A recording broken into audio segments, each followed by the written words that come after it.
Badlands, what are the Badlands? Explain those Badlands. That's a hell of a name.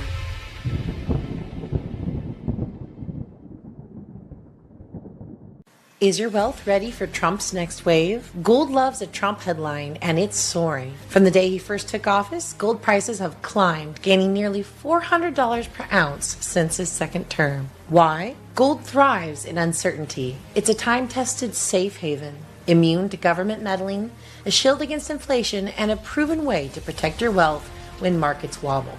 With Trump's second term heating up, will gold smash new records in 2025? Nobody knows how high it could go, but smart investors aren't waiting to find out. Take control today. You could even qualify for up to a 10% bonus in free silver. Discover an IRS-approved way to diversify your savings with gold and silver, tax and penalty-free. Get your free gold and silver kit delivered straight to your door and learn how you can safeguard your future. Visit badlandsgold.com to claim your kit and start building a stronger portfolio today. That's badlandsgold.com. Don't miss out.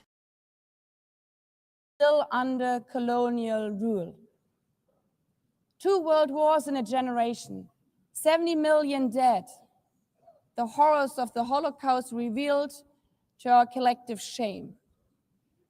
This was a generation that knew almost nothing but suffering and despair. The signing of the Charter in 1945 gave hope to millions, gave us a North Star that guided our path from the ashes of war, helped guide nations from colonial rule into independent states, helped end apartheid. Across the decades, the United Nations has been a compass pointing toward peace, humanity, and justice. We have not always succeeded. But the story of this institution is not a story of easy victories. It's a story of falling and rising, of pulling ourselves and each other back up and trying harder. We gather here for the 80th time, not for empty celebration, not out of ritual, not to hear our own voices.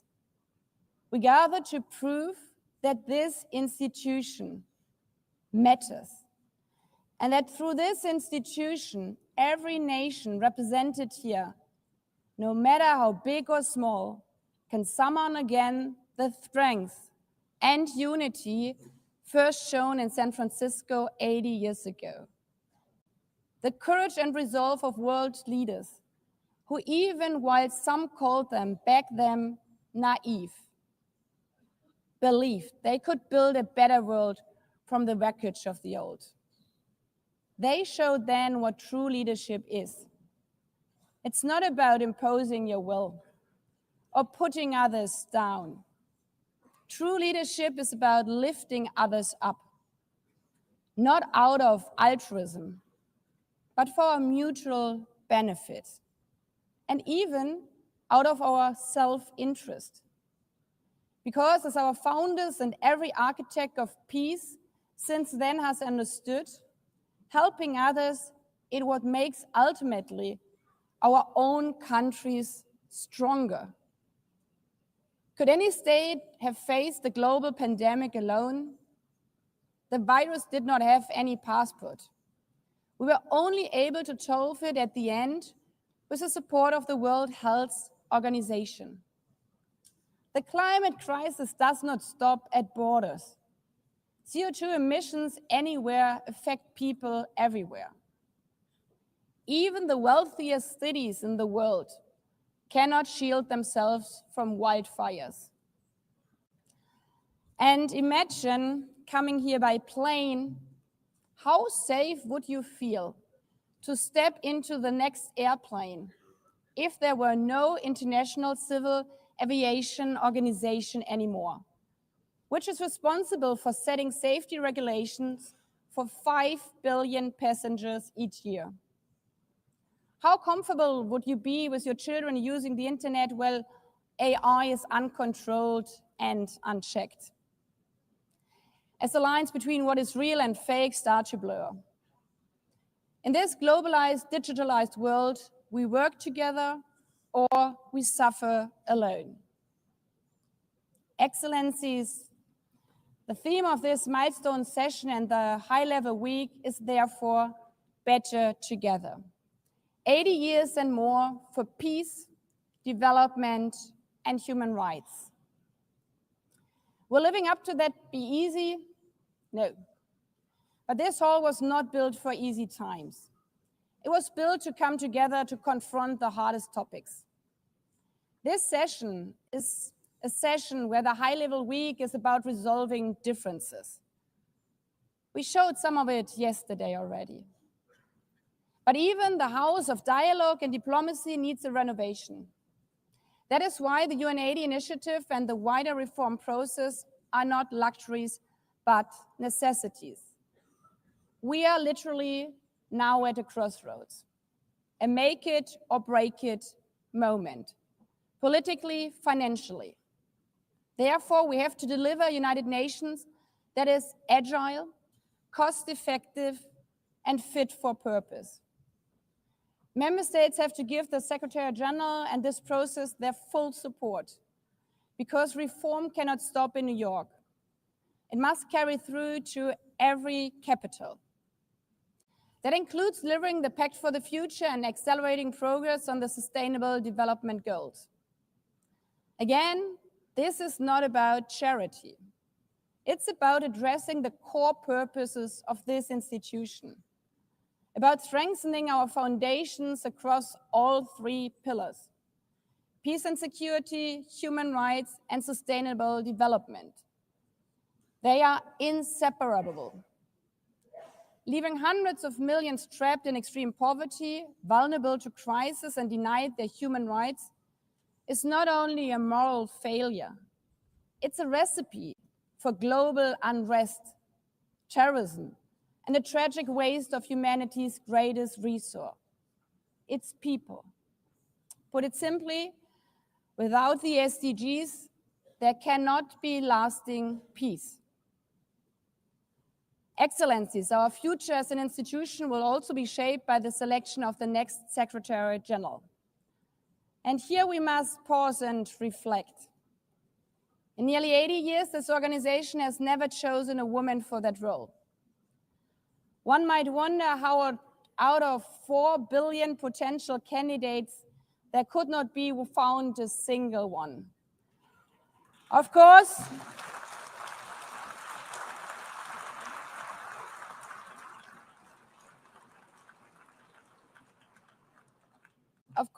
the choice rests with member states. But those of you having been there yesterday celebrating Beijing, one strong female leader after the other from all our continents. Like 80 years ago, we are standing at a crossroads. And it's up to us, to every single member state, to live up to the same leadership as your predecessors did, to act when action is needed, to uphold the principles of our charter, to be better together, to show the people around the world that this United Nation is there, today, tomorrow, and for the next 8 decades. Because after all, it's the life insurance for every country.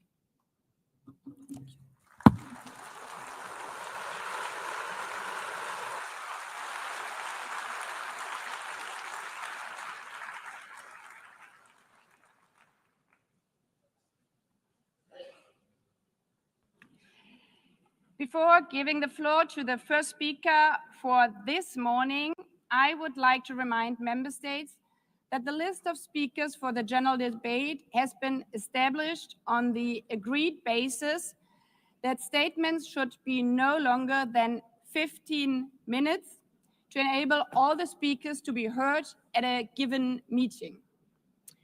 Within this time frame, I would like to appeal to speakers to deliver their statements at a reasonable pace so that interpretation into the other official languages may be provided properly.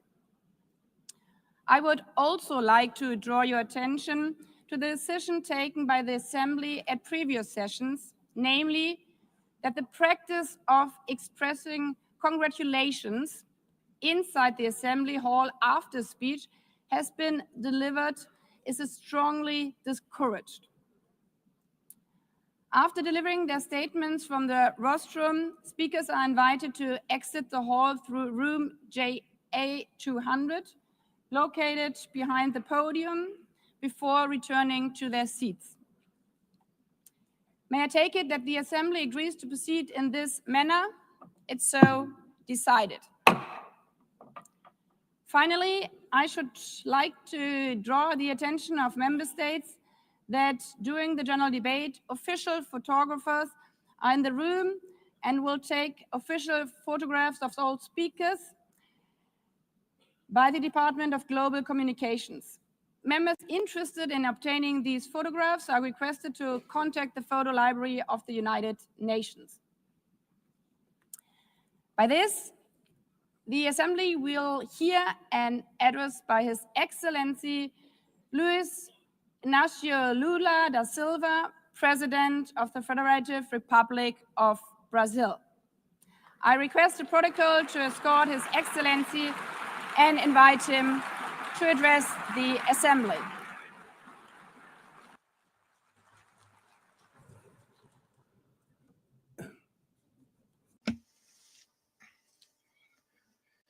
Madam President of the General Assembly, Analina Berbuki, Mr. Secretary General Antonio Guterres, dear heads of state and government, and representatives of the member states gathered here. This should be a time to celebrate the United Nations. Created at the end of the war, the UN symbolizes the highest expression of the aspiration for peace and prosperity. Today, however, the ideals that inspired its founders in San Francisco are under threat as never before in their history. Multilateralism is at a new crossroads. The organization's authority is in check. We are witnessing the consolidation of an international order marked by repeated concessions to power play, attacks on sovereignty, arbitrary sanctions, and unilateral interventions are becoming the rule. There is a clear parallel between the multilateralism crisis and the weakening of democracy. Authoritarianism is strengthened when we fail to act in the face of arbitrary acts, when the international society falters in defending peace, sovereignty, and the rule of law. The consequences are tragic. Throughout the world, anti-democratic forces are trying to subjugate institutions and stifle freedoms. They worship violence, praise ignorance, act as physical and digital militias, and restrict the press. Even under an unprecedented attack, Brazil chose to resist and defend its democracy, regained 40 years ago by its people after 2 decades of dictatorial governments. There is no justification for unilateral and arbitrary measures against our institutions and our economy. The aggression against the independence of the judiciary branch of power is unacceptable.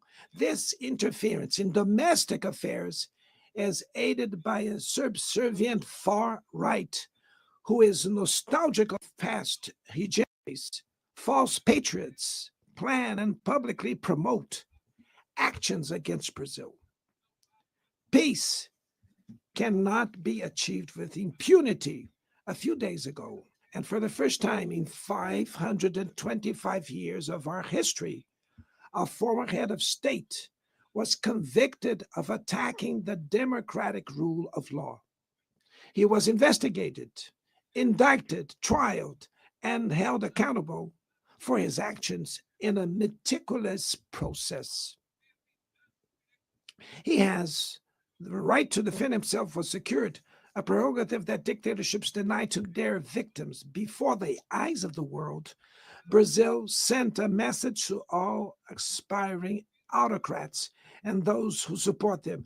Our democracy, our sovereignty are non negotiable.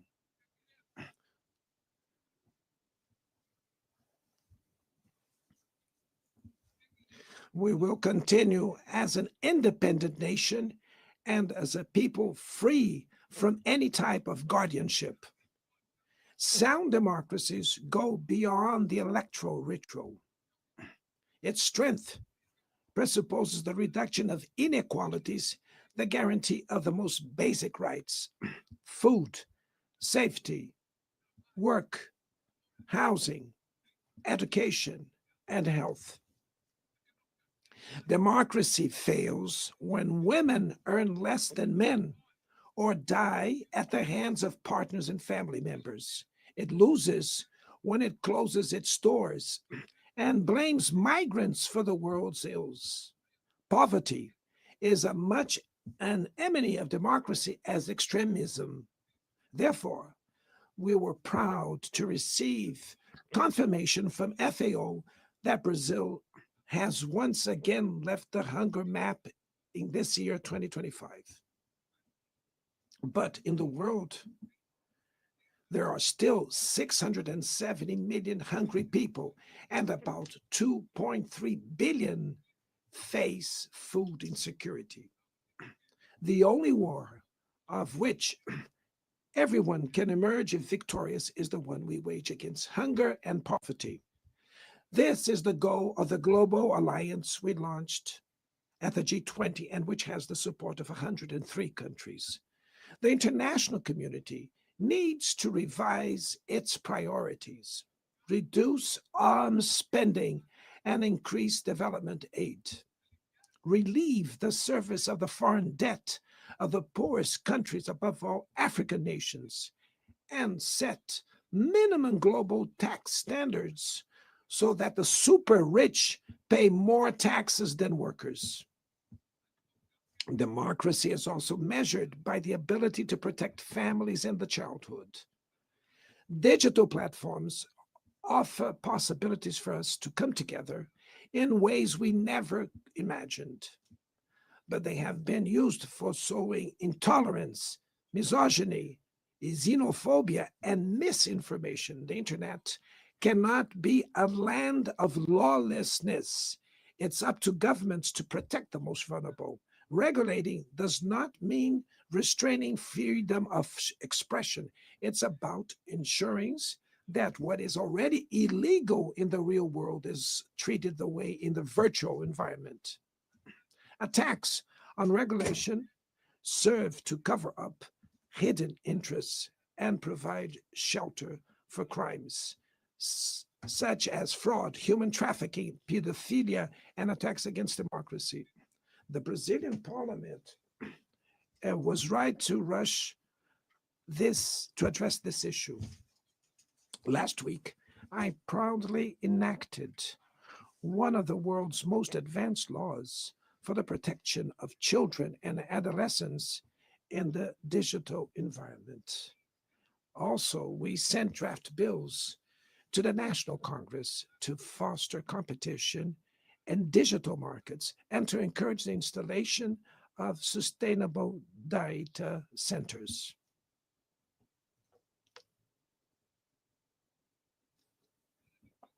To mitigate the risks of artificial intelligence, we are committed to building multilateral governance in line with the Global Digital Compact that was approved in this plenary last year.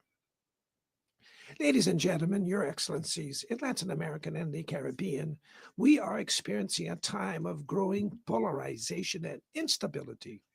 Maintaining the region as a zone of peace is and was our priority.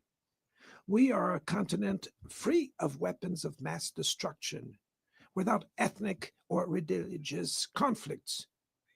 The comparison between crime and terrorism is worrying. The most effective way to combat drug trafficking is to cooperate to suppress money laundering and limit arms trade. Using lethal force in situations that do not constitute armed conflict is tantamount to executing people without trial. Other parts of the planet have already witnessed interventions that cause greater damage than intended, with serious humanitarian consequences. The path to dialogue must not be closed in Venezuela. Haiti has the right to a violence-free future, and it is unacceptable that Cuba be listed as a country that sponsors terrorism. In the conflict in Ukraine,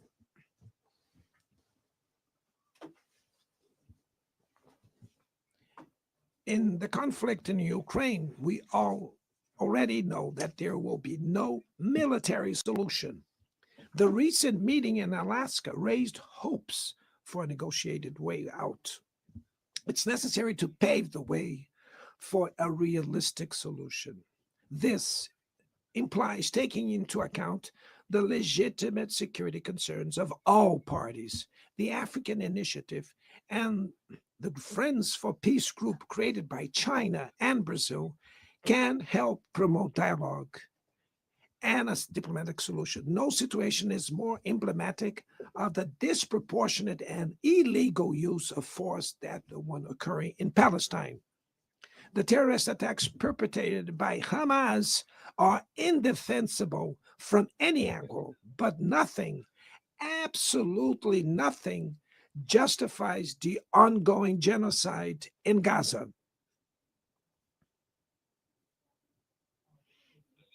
There, under tons of rubble, are buried tens of thousands of innocent women and children. There, we can see that international humanitarian law and the myth of ethical exceptionalism of the West are also being buried there. This massacre would not have happened without the complicity of those who could have prevented it. In Gaza, hunger is used as a weapon of war, and the forced displacement of populations goes on unpunished. I express my admirations to the Jews who, inside and outside Israel, oppose this collective punishment. The Palestinian people are at risk of disappearing. They will only survive with an independent state integrated to the international community. This is the solution defended by more than 150 UN members, reaffirmed yesterday here in this very plenary, but bared by a single veto.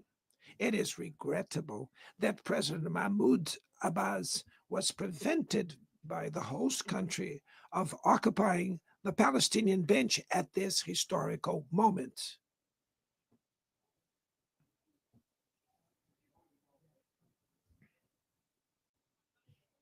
The spread of this conflict to Lebanon, Syria, Iran, Qatar is fueling an unprecedented arms build-up. Madam President, bombs and nuclear weapons will not protect us from the climate crisis. The year of 24 was the warmest already registered. COP30 in the city of Belém, Brazil, will the cope of truth. It will be the time for world leaders to prove the seriousness of their commitment to the planet. Without a complete picture of the NDC's nationally determined contributions, we were walking blindfolded towards the abyss. Brazil has committed to reducing its emissions by 59 and 67%, covering all greenhouse gases and all sectors of the economy. Developing nations face climate change while grappling with other challenges. Meanwhile, rich countries enjoy a standard of living reached at the expense of 200 years of greenhouse gas emissions, demanding greater ambition and greater access to resources and technology. It's not a matter of charity, but of justice. The race for critical minerals essential for energy transition cannot reproduce the predatory and asymmetrical logic that has characterized recent centuries. In Belém City, the world will learn about the reality of the Amazon. Brazil has already reduced deforestation by half in the region in the last 2 years. Eradicating it requires ensuring decent living conditions for its millions of inhabitants. Promoting sustainable development is the objective of the Tropical Forest Forever facility, which Brazil intends to launch to compensate countries that keep their forests standing. But the time has come to move from the negotiation phase to the implementation stage. The world owes a lot to the regime created by the Climate Convention. Climate change needs to be brought to the heart of the UN so that it gets the attention it deserves. A council linked to the General Assembly with the power and legitimacy to monitor commitments provide coherence to climate action. This is a fundamental step towards a broader reform of the organization, which would also include an expanded Security Council in the two member categories. Few areas have worsened as much as the multilateral trading system.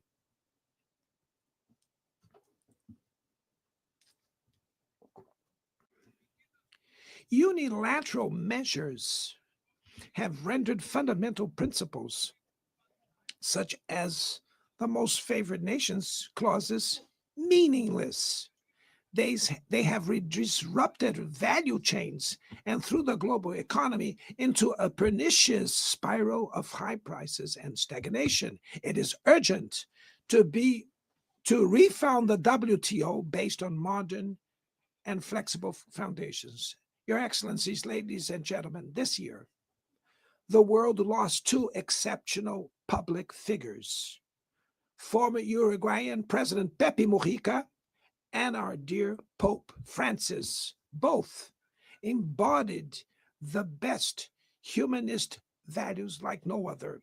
Their lives were intertwined with the 8 decades of the UN's existence. If they were still among us, they would use this platform to remember that authoritarianism, environmental degradation, and inequality are not relentless, that the only ones defeated are those who stand idly by,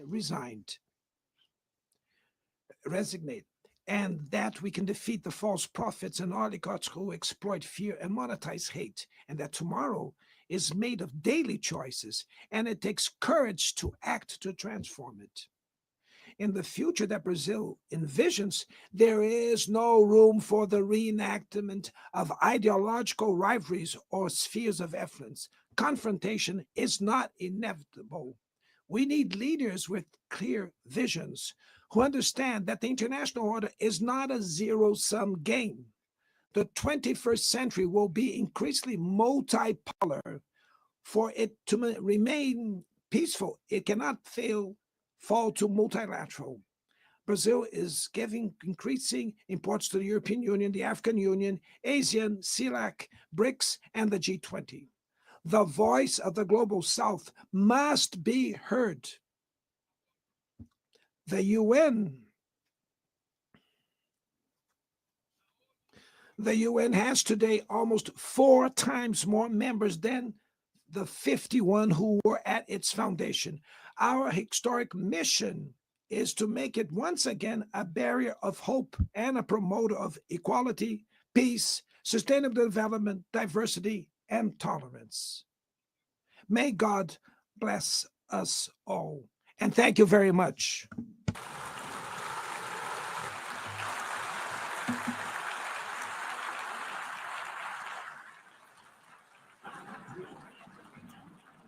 On behalf of the Assembly, I wish to thank the President of the Federative Republic of Brazil,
The Assembly will hear an address by His Excellency Donald Trump, President of the United States of America. I request protocol to escort His Excellency and invite him to address the Assembly.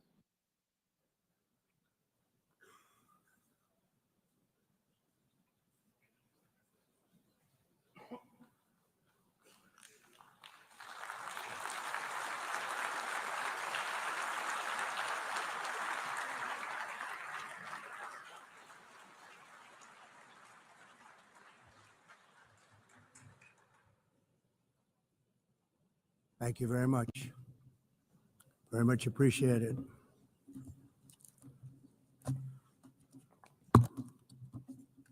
And I don't mind making this speech without a teleprompter because the teleprompter is not working.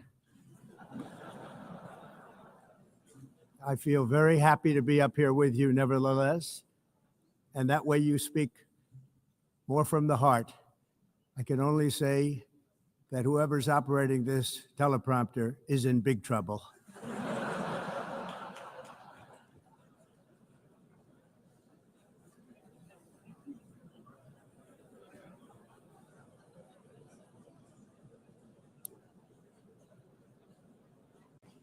Hello, Madam First Lady. Thank you very much for being here. And Madam President, Mr. Secretary General, First Lady of the United States, distinguished delegates, ambassadors, and world leaders. 6 years have passed since I last stood in this grand hall and addressed a world that was prosperous and at peace in my first term. Since that day, the guns of war have shattered the peace I forged on 2 continents. An era of calm and stability gave way to one of the great crises of our time. And here in the United States, 4 years of weakness, lawlessness, and radicalism under the last administration delivered our nation into a repeated set of disasters. 1 year ago, our country was in deep trouble, but today, just 8 months into my administration, we are the hottest country anywhere in the world, and there is no other country even close. America is blessed with the strongest economy, the strongest borders, the strongest military, the strongest friendships, and the strongest spirit of any nation on the face of the earth. This is indeed the golden age of America. We are rapidly reversing the economic calamity we inherited from the previous administration, including ruinous price increases and record-setting inflation like we've never had before. Under my leadership, energy costs are down, gasoline prices are down, grocery prices are down, mortgage rates are down, and inflation has been defeated. The only thing that's up is the stock market, which just hit a record high. In fact, it hit a record high 48 times in the last short period of time. Growth is surging, manufacturing is booming, the stock market, as I said, is doing better than it's ever done, and all of you in this room benefit by that, almost everybody. And importantly, workers' wages are rising at the fastest pace in more than 60 years, and that's what it's all about, isn't it? In 4 years of President Biden, we had less than $1 trillion of new investment into the United States. In just 8 months since I took office, we have secured commitments and money already paid for $17 trillion. Think of it, 4 years, less than $1 trillion, 8 months, much more than $17 trillion is being invested in the United States, and it's now pouring in from all parts of the world. We've implemented the largest tax cuts in American history and the largest regulation cuts in American history, making this once and again the best country on earth to do business. And many of the people in this room are investing in America, and it's turned out to be an awfully good investment during this 8-month period. In my first term, I built the greatest economy in the history of the world. We had the best economy ever, history of the world. And I'm doing the same thing again, but this time it's actually much bigger and even better. The numbers far surpass my record-setting first term. On our southern border, we have successfully repelled a colossal invasion. And for the last 4 months, and that's 4 months in a row, the number of illegal aliens admitted and entering our country has been 0. Hard to believe, because if you look back just a year ago, it was millions and millions of people pouring in from all over the world, from prisons, from mental institutions, drug dealers.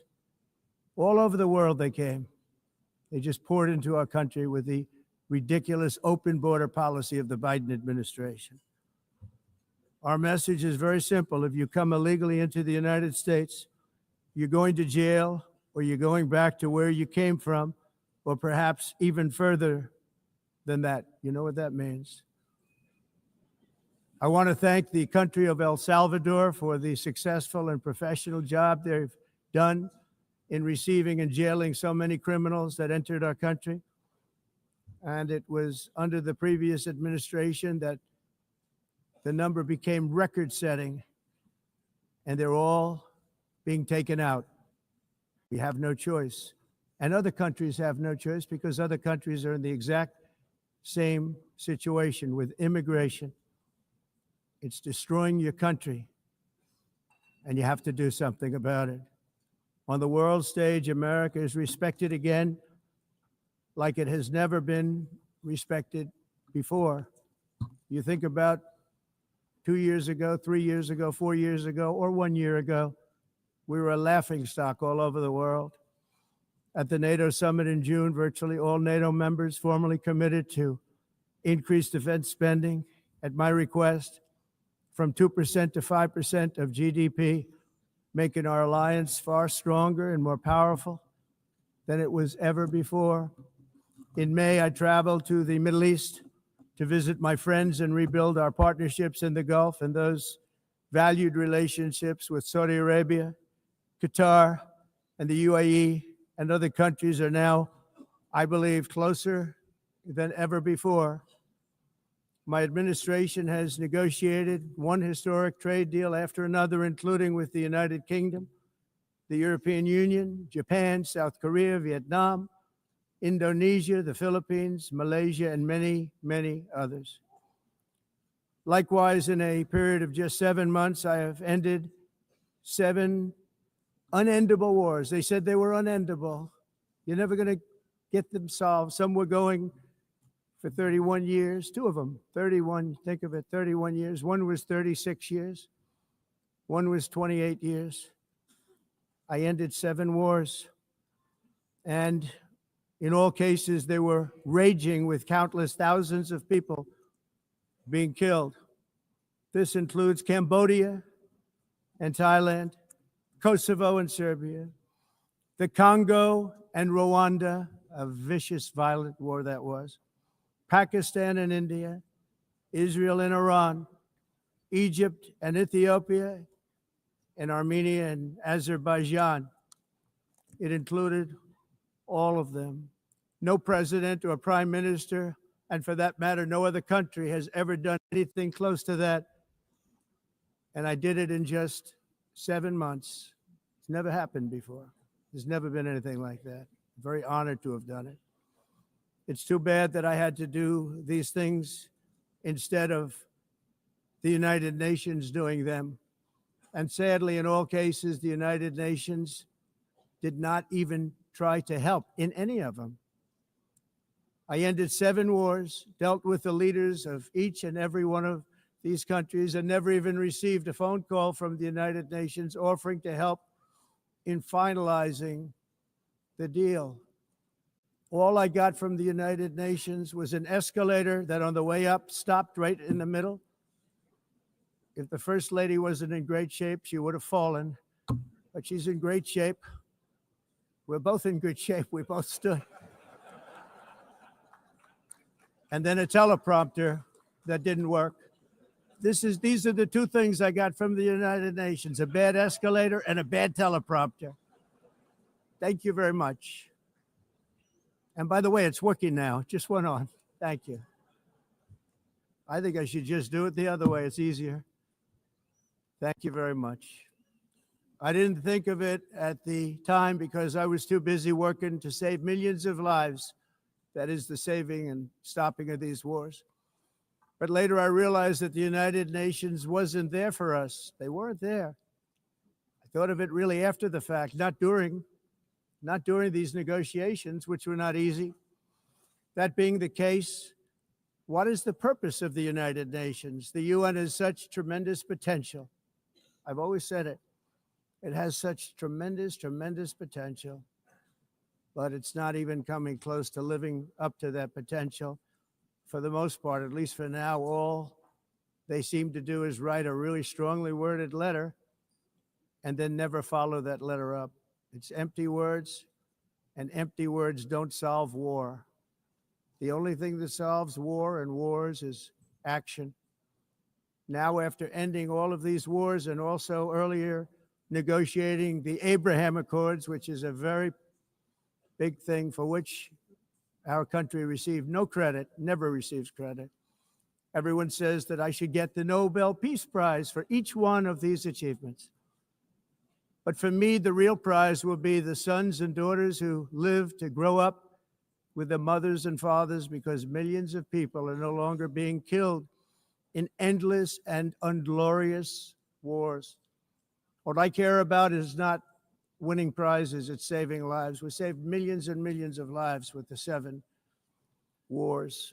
And we have others that we're working on, and you know that. Many years ago, a very successful real estate developer in New York, known as Donald J. Trump, I bid on the renovation and rebuilding of this very United Nations complex. I remember it so well. I said at the time that I would do it for $500 million, rebuilding everything. It would be beautiful. I used to talk about, I'm going to give you marble floors. They're going to give you terrazzo. I'm going to give you the best of everything. You're going to have mahogany walls. They're going to give you plastic. But they decided to go in another direction, which was much more expensive at the time, and which actually produced a far inferior product. And I realized that they did not know what they were doing when it came to construction, and that their building concepts were so wrong, and the product that they were proposing to build was so bad and so costly. It was going to cost them a fortune. And I said, and wait till you see the overruns. Well, I turned out to be right. They had massive cost overruns and spent between $2 and $4 billion on the building and did not even get the marble floors that I promised them. You walk on terrazzo. Do you notice that? As far as I'm concerned, frankly, looking at the building and getting stuck on the escalator, they still haven't finished the job. They still haven't finished. That was years ago. The project was so corrupt that Congress actually asked me to testify before them on the tremendous waste of money, because it turned out that they had no idea what it was, but they knew it was anywhere between $2 and $4 billion as opposed to 500 million with a guarantee. But they had no idea, and I said it cost much more than $5 billion. Unfortunately, many things in the United Nations are happening just like that, but on an even much bigger scale, much, much bigger. Very sad to see. Whether the UN can manage to play a productive role, I've come here today to offer the hand of American leadership and friendship to any nation in this assembly that is willing to join us in forging a safer, more prosperous world. And it's a world that we'll be much happier with. A dramatically better future is within our reach. But to get there, we must reject the failed approaches of the past and work together to confront some of the greatest threats in history. There is no more serious danger to our planet today than the most powerful and destructive weapons ever devised by man, of which the United States, as you know, has many. Just as I did in my first term, I've made containing these threats a top priority, starting with the nation of Iran. My position is very simple. The world's #1 sponsor of terror can never be allowed to possess the most dangerous weapon. That's why shortly after taking office, I sent the so-called Supreme Leader a letter making a generous offer. I extended a pledge of full cooperation in exchange for a suspension of Iran's nuclear program.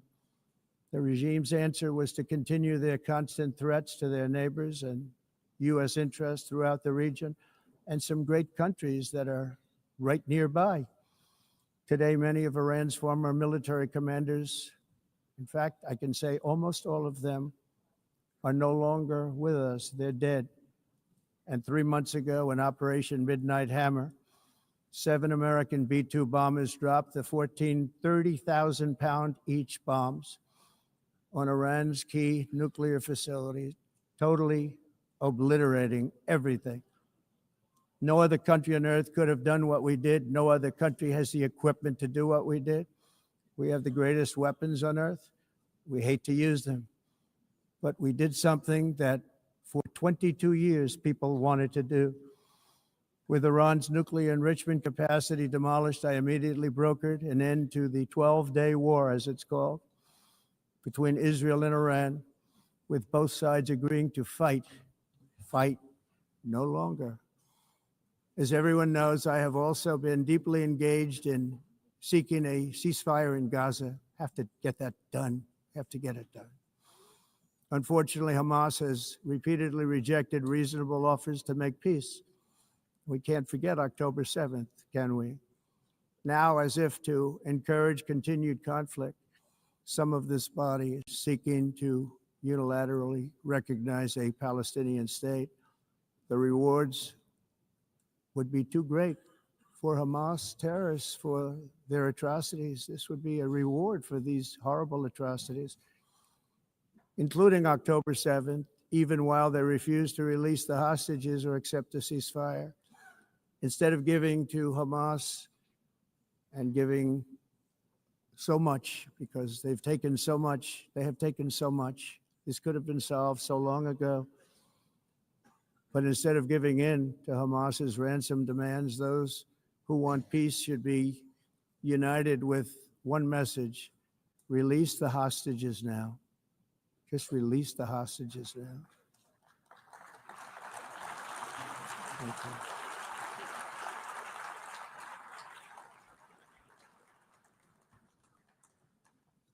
Thank you. As we have got to come together, and we will come together, going to get it done. We have to stop the war in Gaza immediately. We have to stop it. We have to get it done. We have to negotiate, immediately have to negotiate peace. We got to get the hostages back. We want all 20 back. We don't want 2 and 4. As you know, I got, along with Steve Witkoff and others that helped us, Marco Rubio, we got most of them back. We were involved in all of them. But I always said the last 20 are going to be the hardest, and that's exactly what happened. We have to get them back now. We don't want to get back 2, and then another 2, and then 1, and then 3. Have this process. No, we want them all back, and we want the actually 38 dead bodies back too. Those parents came to me and they want them back, and they want them back very quickly and very badly, as though they were alive. They want them. They want them every bit as much as if their son or daughter were alive. I've also been working relentlessly, stopping the killing in Ukraine. I thought that would be, of the 7 wars that I stopped, I thought that would be the easiest because of my relationship with President Putin, which had always been a good one. I thought that was going to be the easiest one. But, in war, you never know what's going to happen. There are always lots of surprises, both good and bad. Everyone thought Russia would win this war in 3 days, but it didn't work out that way. It was supposed to be just a quick little skirmish. It's not making Russia look good. It's making them look bad. No matter what happens from here on out, this was something that should have taken a matter of days, certainly less than a week. And they've been fighting for 3.5 years and killing anywhere from 5,000 to 7,000 young soldiers, mostly soldiers, on both sides every single week, from 5,000 to 7,000 dead young people, and some in cities, much smaller numbers, where rockets are shot, where drones are dropped. This war would never have started if I were president. This was a war that should have never happened. It shows you what leadership is, what bad leadership can do to a country. Look what happened to the United States, and look where we are right now in just a short period of time. The only question now is how many more lives will be needlessly lost on both sides. China and India are the primary funders of the ongoing war by continuing to purchase Russian oil. But inexcusably, even NATO countries have not cut off much Russian energy and Russian energy products, which, as you know, I found out about 2 weeks ago, and I wasn't happy. Think of it. They're funding the war against themselves. Who the hell ever heard of that one? In the event that Russia is not ready to make a deal to end the war, then the United States is fully prepared to impose a very strong round of powerful tariffs, which would stop the bloodshed, I believe, very quickly. But for those tariffs to be effective, European nations, all of you are gathered here right now, would have to join us in adopting the exact same measures. I mean, you're much closer to this. We have an ocean in between. You're right there. And Europe has to step it up. They can't be doing what they're doing. They're buying oil and gas from Russia while they're fighting Russia. It's embarrassing to them. And it was very embarrassing to them when I found out about it, I can tell you that. But they have to immediately cease all energy purchases from Russia. Otherwise, we're all wasting a lot of time. So I'm ready to discuss this. We're going to discuss it today with the European nations, all gathered here. I'm sure they're thrilled to hear me speak about it, but that's the way it is. I like to speak my mind and speak the truth. As we seek to reduce the threat of dangerous weapons today, I'm also calling on every nation to join us in ending the development of biological weapons once and for all. And biological is terrible, and nuclear is even beyond, and we include nuclear in that. We want to have a cessation of the development of nuclear weapons. We know, and I get to view it all the time. Sir, would you like to see? And I look at weapons that are so powerful that we just can't ever use them. If we ever use them, the world literally might come to an end. There would be no United Nations to be talking about. There would be no nothing. Just a few years ago, reckless experiments overseas gave us a devastating global pandemic. Yet despite that worldwide catastrophe, many countries are continuing extremely risky research into bioweapons and man-made pathogens. This is unbelievably dangerous. To prevent potential disasters, I'm announcing today that my administration will lead an international effort to enforce biological weapons convention. which is going to be meeting with the top leaders of the world by pioneering an AI verification system that everyone can trust. Hopefully, the UN can play a constructive role, and it will also be one of the early projects under AI. Let's see how good it is, because a lot of people are saying it could be one of the great things ever, but it also can be dangerous, but it can be put to tremendous use and tremendous good, and this would be an example of that. Not only is the UN not solving the problems it should, too often, it's actually creating new problems for us to solve. The best example is the number one political issue of our time, the crisis of uncontrolled migration. It's uncontrolled. Your countries are being ruined. The United Nations is funding an assault on Western countries and their borders. In 2024, the UN budgeted $372 million in cash assistance to support an estimated 624,000 migrants journeying into the United States. Think of that. The UN is supporting people that are illegally coming into the United States, and then we have to get them out. The UN also provided food, shelter, transportation, and debit cards to illegal aliens. Can you believe that? On the way to infiltrate our southern border. Millions of people came through that southern border. Just a year ago, millions and millions of people were pouring in, 25 million altogether over the 4 years of the incompetent Biden administration. And now we have it stopped, totally stopped. In fact, they're not even coming anymore because they know they can't get through. But what took place is totally unacceptable. The UN is supposed to stop invasions, not create them and not finance them. In the United States, we reject the idea that mass numbers of people from foreign lands can be permitted to travel halfway around the world, trample our borders, violate our sovereignty, cause unmitigated crime, and deplete our social safety net. We have reasserted that America belongs to the American people, and I encourage all countries to take their own stand in defense of their citizens as well. You have to do that because I see it. I'm not mentioning names. I see it, and I can call every single one of them out. You're destroying your countries. They're being destroyed. Europe is in serious trouble. They've been invaded by a force of illegal aliens like nobody's ever seen before. Illegal aliens are pouring into Europe. Nobody is ever, and nobody's doing anything to change it, to get them out. It's not sustainable. And because they choose to be politically correct, they're doing just absolutely nothing about it. And I have to say, I look at London, where you have a terrible mayor, terrible, terrible mayor. And it's been so changed, so changed. Now they want to go to Sharia law, but you're in a different country. You can't do that. Both the immigration and their suicidal energy ideas will be the death of Western Europe if something is not done immediately. This cannot be sustained. What makes the world so beautiful is that each country is unique. But to stay this way, every sovereign nation must have the right to control their own borders. You have the right to control your borders, as we do now, and to limit the sheer numbers of migrants entering their countries and paid for by the people of that nation that were there and that built that particular nation at the time.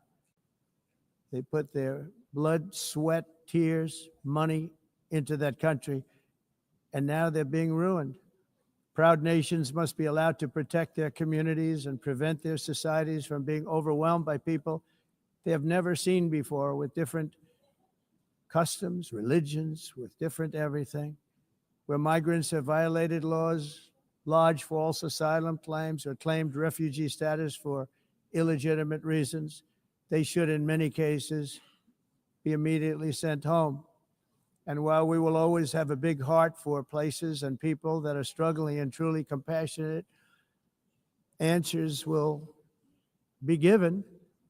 We have to solve the problem, and we have to solve it in their countries, not create new problems in our countries. And we are very helpful to a lot of countries that are just not able to send their people anymore. They used to send them to us in caravans of 25, 30,000 people each. These massive caravans of people pouring into our country, totally unchecked and unvetted. But not anymore. According to the Council of Europe in 2024, almost 50% of inmates in German prisons were foreign nationals or migrants. In Austria, the number was 53% of the people in prisons were from places that weren't from where they are now. In Greece, the number was 54%. And in Switzerland, beautiful Switzerland, 72% of the people in prisons are from outside of Switzerland. When your prisons are filled with so-called asylum seekers who repaid kindness, and that's what they did, they repaid kindness with crime. It's time to end the failed experiment of open borders. You have to end it now. See, I can tell you, I'm really good at this stuff. Your countries are going to hell. In America, we've taken bold action to swiftly shut down uncontrolled migration. Once we started detaining and deporting everyone who crossed the border and removing illegal aliens from the United States, they simply stopped coming. They're not coming anymore. We're getting a lot of credit, but they're not coming anymore. This was a humanitarian act for all involved, because on the trips up, thousands of people a week were dying. Women were being raped. Nobody's ever seen anything like it. Horribly beaten, raped. On the trip up, the journey up, it was a long walk. It was a long, arduous journey, indeed. And it was also a historic victory against human trafficking throughout the region. What we did was a victory, and we saved so many lives of people that wouldn't make the journey. That journey was loaded up with death. Loaded up with death. Dead bodies all along the roads of jungles to get up. They go through jungles, they go through areas so hot you couldn't breathe. They were dying of suffocation, areas so hot that you couldn't breathe. Dead bodies all over. By them not coming, we're saving tremendous numbers of lives. My people have done a fantastic job in doing what they did, and the American public agrees with it. I mean, I was very proud to see this morning I have the highest poll numbers I've ever had. Part of it is because of what we've done on the border. I guess the other part is what we've done on the economy. Joe Biden's policies empowered murderous gangs, human smugglers, child traffickers, drug cartels, and prisoners from all over the world. The previous administration also lost nearly 300,000 children. Think of that. They lost more than 300,000 children, little children, who were trafficked into the United States on the Biden watch, many of whom have been raped, exploited, and abused, and sold. Sold. Nobody talks about that. The fake news doesn't write about it. With many others, young children who are missing or dead. And we found a lot of these children, and we're sending them back, and we've been sending them back to their parents. They said, nobody knows who they are. They said, where do you come from? And they'll give us a country, and we'll find out, and we'll figure it out, and we'll bring them back to their homes. And the mother and father rush to the door, and their tears in their eyes. They can't believe that they're seeing their son or daughter, their little son or daughter again. We've done almost 30,000 of them so far. Any system that results in the mass trafficking of children is inherently evil.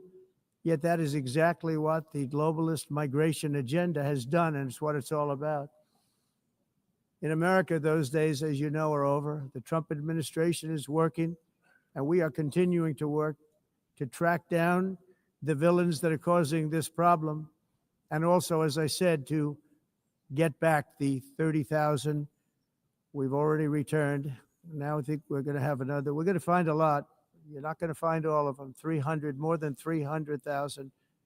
They're lost or they're dead. They're lost or they're dead because of the animals that did this. To protect our citizens, I've also designated multiple savage drug cartels as forest. And you see this, and you see it happening right before your eyes. Let's put it this way. People don't like taking big loads of drugs in boats anymore. There aren't too many boats that are traveling on the seas by Venezuela. They tend not to want to travel very quickly anymore.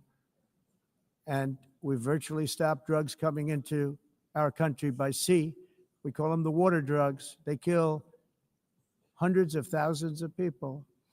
I've also designated multiple savage drug cartels as far as foreign terrorist organizations, along with two bloodthirsty transnational gangs, probably the worst gangs anywhere in the world, MS-13 and Tren de Aragua. Tren de Aragua is from Venezuela, by the way. Such organizations torture, maim, mutilate, and murder with impunity. They're the enemies of all humanity. For this reason, we've recently begun using the supreme power of the United States military to destroy Venezuelan terrorists and trafficking networks led by Nicolas Maduro. To every terrorist thug smuggling poisonous drugs into the United States of America, please be warned that we will blow you out of existence. That's what we're doing. We have no choice. Can't let it happen. They're destroying. I believe we lost 300,000 people last year to drugs, 300,000. Fentanyl and other drugs. Each boat that we sink carries drugs that would kill more than 25,000 Americans. We will not let that happen. Energy is another area where the United States is now thriving like never before. We're getting rid of the falsely named renewables. By the way, they're a joke. They don't work. They're too expensive. They're not strong enough to fire up the plants that you need to make your country great. The wind doesn't blow. Those big windmills are so pathetic and so bad, so expensive to operate.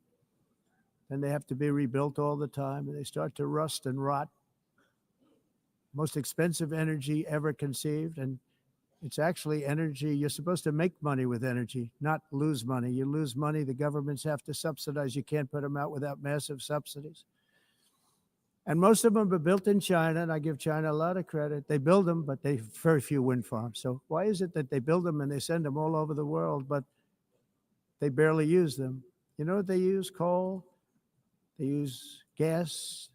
They use almost anything, but they don't like wind.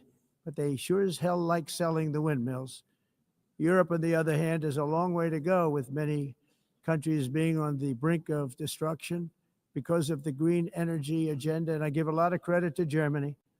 Germany was being led down a very sick path, both on immigration, by the way, and on energy. They were going green and they were going bankrupt. And the new leadership came in, and they went back to where they were with fossil fuel and with nuclear, which is good. It's now safe, and you can do it properly. But they went back to where they were, and they opened up a lot of different plants, energy producing plants, and they're doing well. I give Germany a lot of credit for that. They've said this is a disaster, what's happening. They were going all green. All green is all bankrupt. That's what it represents. And it's not politically correct. I'll be very badly criticized for saying it, but I'm here to tell the truth. I don't care. It doesn't matter to me. I'm in New York City. I'm feeling a lot safer. Crime, we're getting crime down. And by the way, speaking of crime, Washington, D.C. was the crime capital of America. Now it's after 12 days, it's a totally safe city. Everyone's going out to dinner. They're going out to restaurants. Your wife can walk down the middle of the street with or without you. Nothing's going to happen. My people have done a fantastic job. And yes, I called in the National Guard, and the National Guard took care of business, and they weren't politically correct, but they took care of business. We got 1,700 career criminals out, brought them back to where they came from, the countries where they came from, or put them in jails. Washington, D.C. is now a totally safe city again, and I welcome you to come. In fact, we'll have dinner together at a local restaurant, and we'll be able to walk. We don't have to go by an armor-plated vehicle. We'll walk right over there from the White House. They've given up their powerful edge, a lot of the countries that we're talking about in oil and gas, such as essentially closing the great North Sea oil. Oh, the North Sea, I know it so well. Aberdeen was the oil capital of Europe. And there's tremendous oil that hasn't been found in the North Sea. Tremendous oil. And I was with the prime minister I respect and like a lot. And I said, you're sitting with the greatest asset. They essentially closed it by making it so highly taxed that no developer, no oil company can go there. They have tremendous oil left. And more importantly, they have tremendous oil that hasn't even been found yet. And what a tremendous asset for the United Kingdom. And I hope the prime minister is listening, because I told it to him 3 days in a row. That's all he heard. North Sea oil, North Sea, because I want to see them do well. I want to stop seeing them ruining that beautiful Scottish and English countryside with windmills and massive solar panels that go 7 miles by 7 miles, taking away farmland. But we're not letting this happen in America. In 1982, the executive director of the United Nations Environmental Program predicted that by the year 2000, climate change would cause a global catastrophe. He said that it will be irreversible, as any nuclear holocaust would be. This is what they said at the United Nations. What happened? Here we are. Another UN official stated in 1989 that within a decade, entire nations could be wiped off the map by global warming. Not happening. You know, it used to be global cooling. If you look back years ago in the 1920s and the 1930s, they said, global cooling will kill the world. We have to do something. Then they said global warming will kill the world. But then it started getting cooler. So now they could just call it climate change, because that way they can't miss. It's climate change. Because if it goes higher or lower, whatever the hell happens, there's climate change. It's the greatest con job ever perpetrated on the world, in my opinion. Climate change, no matter what happens, you're involved in that. No more global warming, no more global cooling. All of these predictions made by the United Nations and many others, often for bad reasons, were wrong. They were made by stupid people that have cost their countries fortunes and given those same countries no chance for success. If you don't get away from this green scam, your country is going to fail. And I'm really good at predicting things, you know. They actually said during the campaign, they had a hat, the best-selling hat. Trump was right about everything. And I don't say that in a braggadocious way, but it's true. I've been right about everything. And I'm telling you that if you don't get away from the green energy scam, your country is going to fail. And if you don't stop people that you've never seen before, that you have nothing in common with, your country is going to fail. I'm the president of the United States, but I worry about Europe. I love Europe. I love the people of Europe. And I hate to see it being devastated by energy and immigration.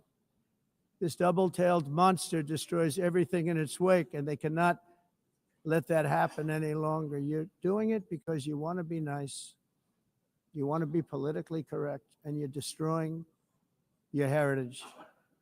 They must take control strongly and immediately of the unmitigated immigration disaster and the fake energy catastrophe before it's too late.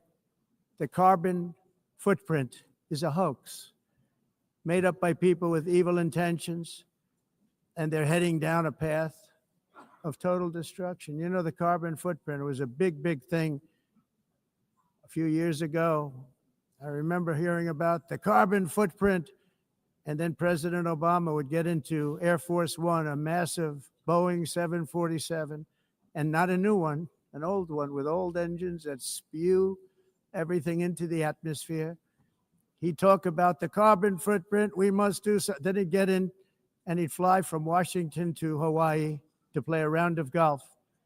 And then he'd get back onto that big, beautiful plane and he'd fly back and he'd talk about, again, global warming and the carbon footprint. It's a con job. At extreme cost and expense, Europe reduced its own carbon footprint by 37%. Think of that. Congratulations, Europe. Great job. You cost yourself a lot of jobs, a lot of factories closed, but you reduced the carbon footprint by 37%. However, for all of that sacrifice and much more, It's been totally wiped out and then some by a global increase of 54%, much of it coming from China and other countries that are thriving around China, which now produces more CO2 than all the other developed nations in the world. So all of these countries are working so hard on the carbon footprint, which is nonsense, by the way. It's nonsense. You know, it's interesting. In the United States, we have still radicalized environmentalists, and they want the factories to stop. Everything should stop. No more cows. We don't want cows anymore. I guess they want to kill all the cows. They want to do things that are just unbelievable, and you have it too. But you know, we have a border strong, and we have a shape, and that shape doesn't just go straight up. That shape is amorphous when it comes to the atmosphere. And if we had the most clean air, and I think we do, we have very clean air. We have the cleanest air we've had in many, many years. But the problem is that other countries, like China, which has air that's a little bit rough, it blows. And no matter what you're doing down here, the air up here tends to get very dirty because it comes in from other countries where their air isn't so clean. And the environmentalists refuse to acknowledge that. Same thing with garbage. In Asia, they dump much of their garbage right into the ocean. And over about a 1 week and 2 week journey, it flows right past Los Angeles. You've seen it. Massive amounts of garbage, almost too much to do anything about, flowing past Los Angeles, past San Francisco. And then somebody will get in trouble because he dropped a cigarette on the beach. The whole thing is crazy. The primary effect of these brutal green energy policies has not been to help the environment, but to redistribute manufacturing and industrial activity from developed countries that follow the insane rules that are put down to polluting countries that break the rules and are making a fortune. They're making a fortune.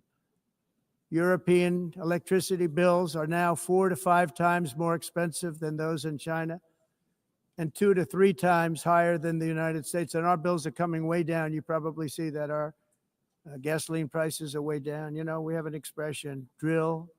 Nós reduzimos os custos de energia porque nós faremos como a expressão, vamos fazer tudo isso, reduzir os custos de energia e os custos diminuíram nos Estados Unidos.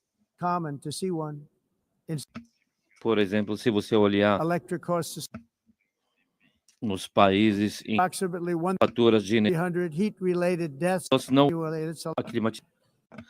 mas nós nos Estados Unidos successfully repelled a colossal invasion, and for the last 4 months, and that's 4 months in a row, the number of illegal aliens admitted and entering our country has been 0.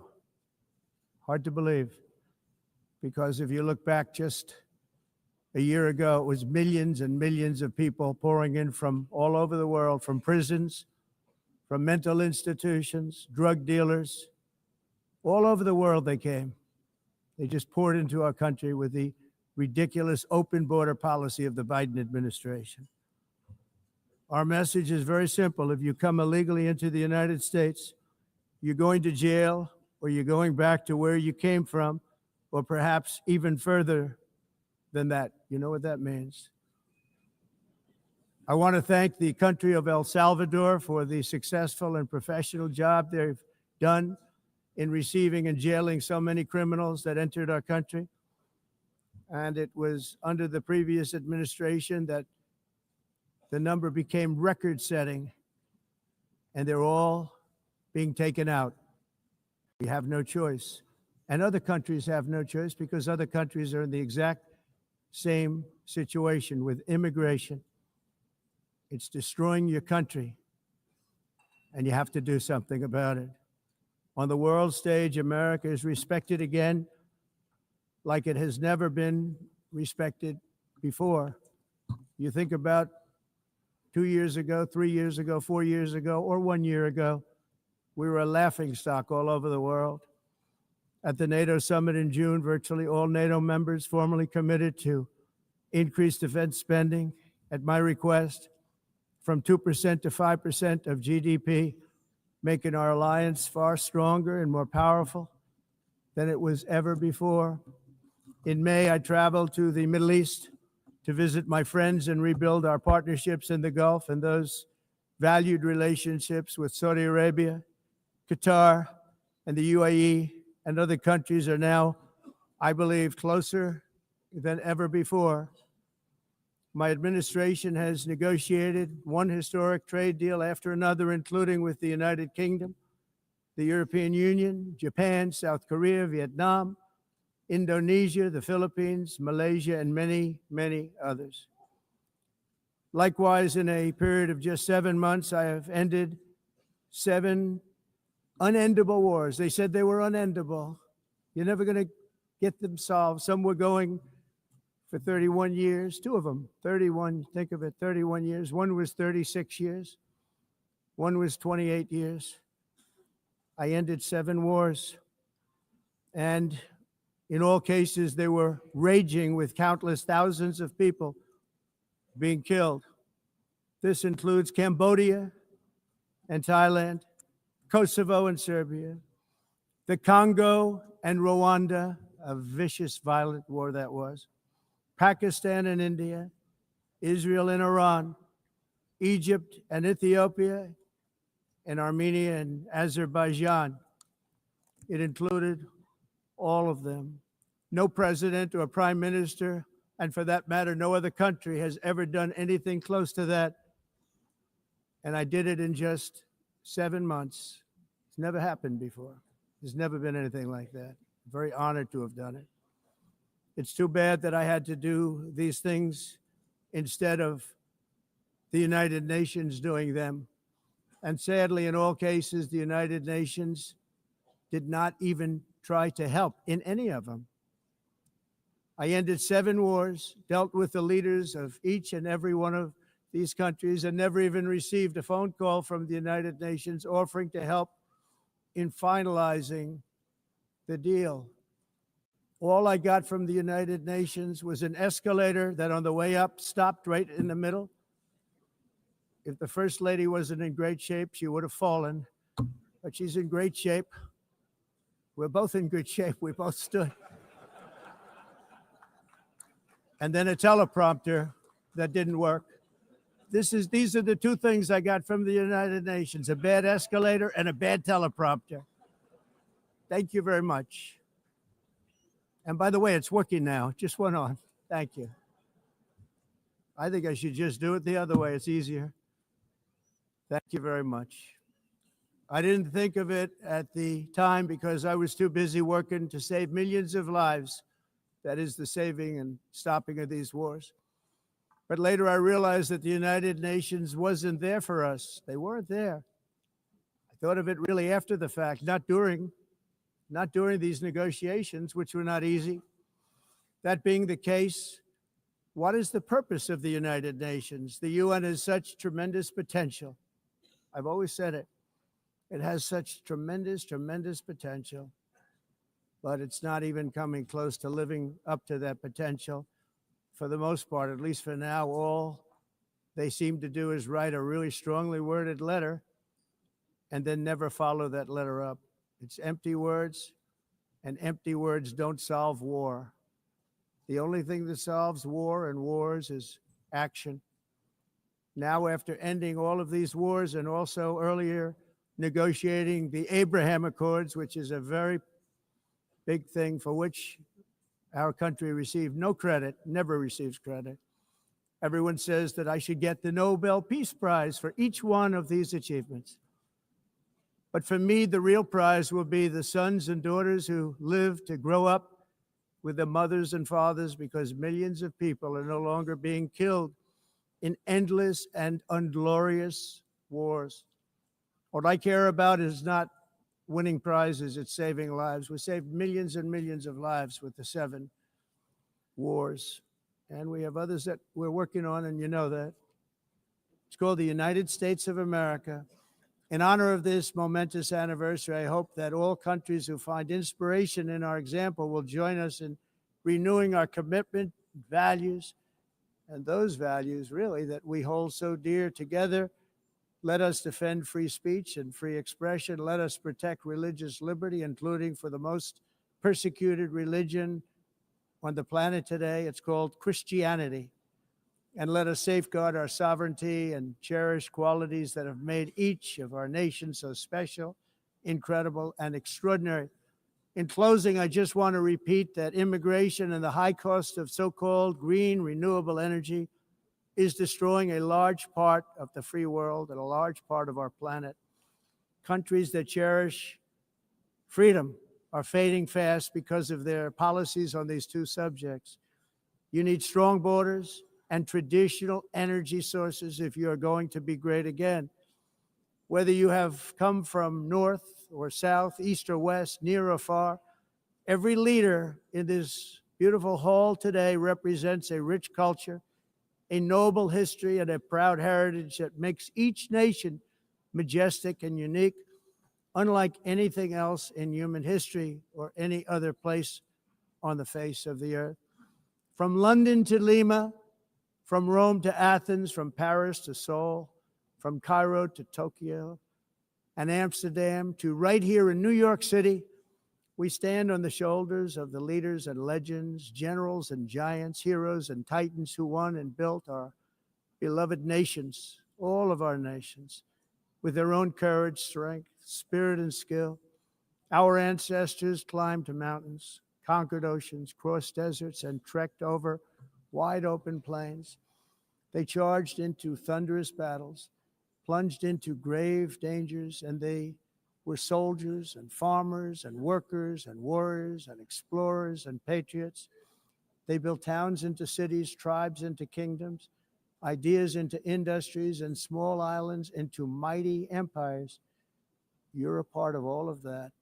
They were champions for their people who never gave up and who never, ever gave in. Their values defined our national identities. Their visions forged our magnificent destiny. Everybody in this room is a part of it in your own way. Each of us inherits the deeds and the myths, the triumphs, the legacies of our own heroes and founders who so bravely showed us the way. Our ancestors gave everything for homelands that they defended with pride, with sweat, with blood, with life, and with death. Now the righteous task of protecting the nations that they built belongs to each and every one of us. So together, let us uphold our sacred duty to our people and to our citizens. Let us protect their borders, ensure their safety, preserve their cultures, treasure, and traditions, and fight for their precious dreams and their cherished freedoms.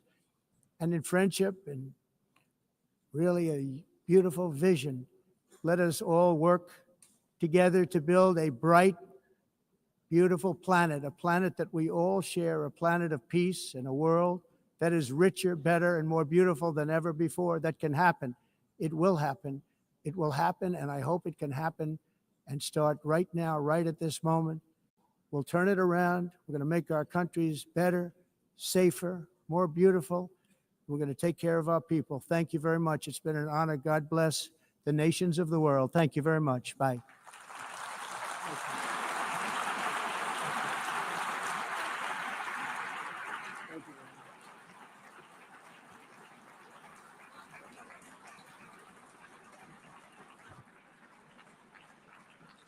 On behalf of the Assembly, I wish to thank the President of the United States,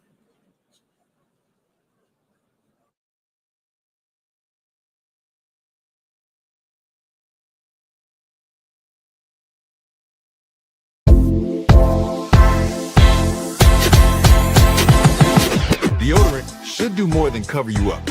It should protect you all day long. Dude, the deodorant stick is legit. I like the mint one.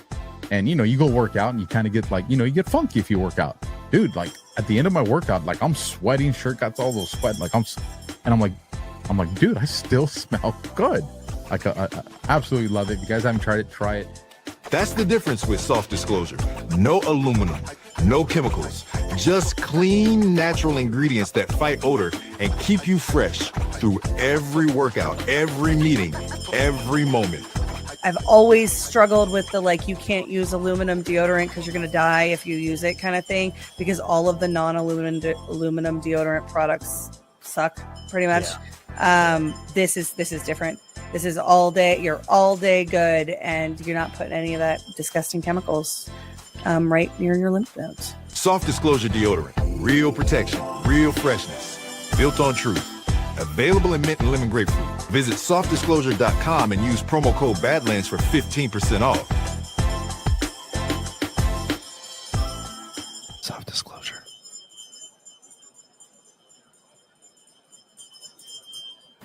Make self-care great again with All Good. Ready to flaunt gorgeous, healthy hair? Try our deep conditioning tallow hair mask and let your locks shine and then swoosh to your heart's content. All Good uses only clean, purposeful ingredients like 100% grass-fed tallow and organic pressed oils, all packed in glass containers, pure goodness inside and out. Glow up with All Good's non-tox smoothing serum to rejuvenate and tighten your skin naturally. No toxins, no parabens, no sulfates, no BPAs, and no BS. Grab yourself a bundle with All Good favorites to see what all the buzz is about. And don't forget to leave your review. Shop at badlandsmedia.tv/allgood, and a portion of your purchase goes directly to support Badlands Media.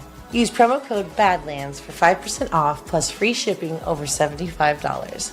That's badlandsmedia.tv/allgood, promo code Badlands. Thank you so much for joining us, and don't forget to hit the thumbs up on this video. And a special thank you to all of our advertising partners. Please remember to shift your dollars to support those businesses that support Badlands Media.